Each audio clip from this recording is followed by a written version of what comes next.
we are meeting with Alessandro Grimaldi. Alessandro is an Italian tour guide who has been in Budapest for more than 10 years, and his tours are specialized in the alternative side of Budapest.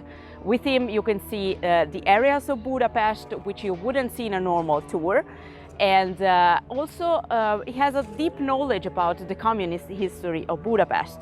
Today we are going to see some special statues inside of the Kerepesi cemetery, which is a beautiful park and a cemetery in the middle of Budapest, close to Keleti station.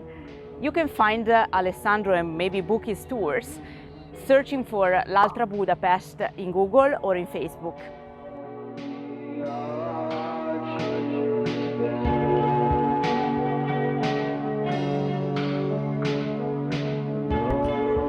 This is the workers' movement Mausoleum.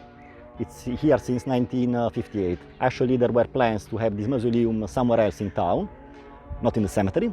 But in '56 there was the revolution, Hungarian revolution against the Soviets, and someone was already buried there, just where are those trees, more or less. So they decided to build this big white wall in order to have a shield from those graves, and so we could just lose their remembrance. It's made of 3 different parts, so there are 3 different levels of importance in these heroes of socialism. There's this promenade, where actually there are the most important ones. There are these pillars, and the real mausoleum is underneath us. There are 365 graves under us. Only 75 of them are filled. Communism ended in 1989 in Hungary, and nobody wanted to be buried here anymore. These statues are the biggest bronze statues, socialist statues you can find in town without going to strange places. And it's actually a miracle that they are still here. Nobody wants to disturb the sleep of these guys. It's a great example of soc-real art, socialist realist art. Realism, so these are real people, workers, peasants, but they are also socialists. So these are the men and women of the future. They're strong, great muscles, and they help each other. The strongest is helping with in need, and if you look in their eyes, there's this great will to build the new socialist era. These statues were made by Sándor Mikus, who was, for example, the one who made the big Stalin's statue in the city park.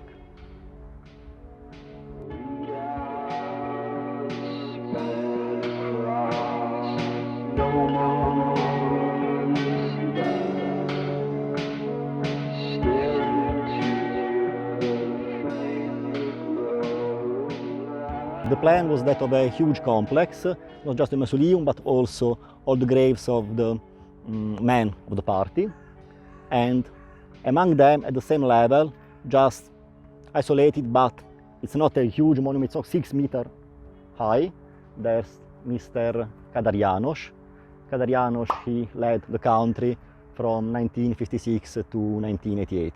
On his grave, there's an important sentence, just to understand who he was.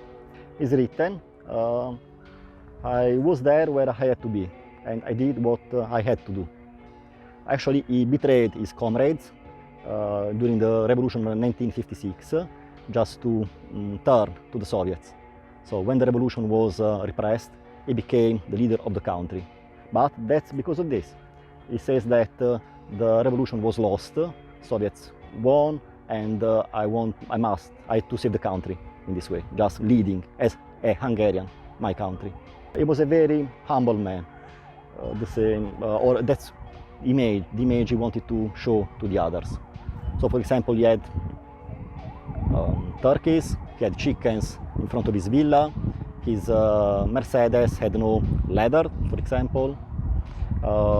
He used to go once a year in front of the factory when he started as a young man to his socialist activity, just to shake hands with people. He was not a very educated man. I mean, he finished his studies when he was 14. he finished with this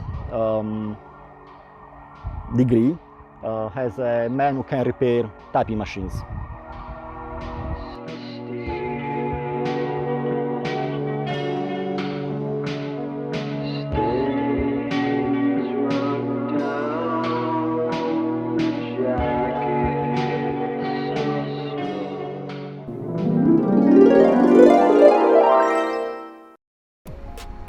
After all these impressive, massive monuments, I'm really hungry and I want real food. We've seen the grave of Kadar János.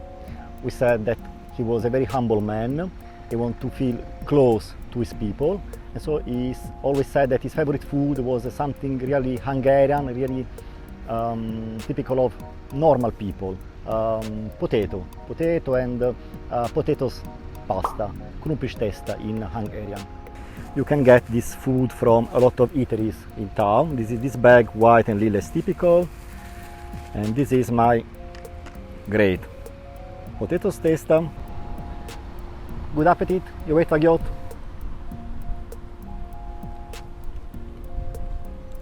Delicious!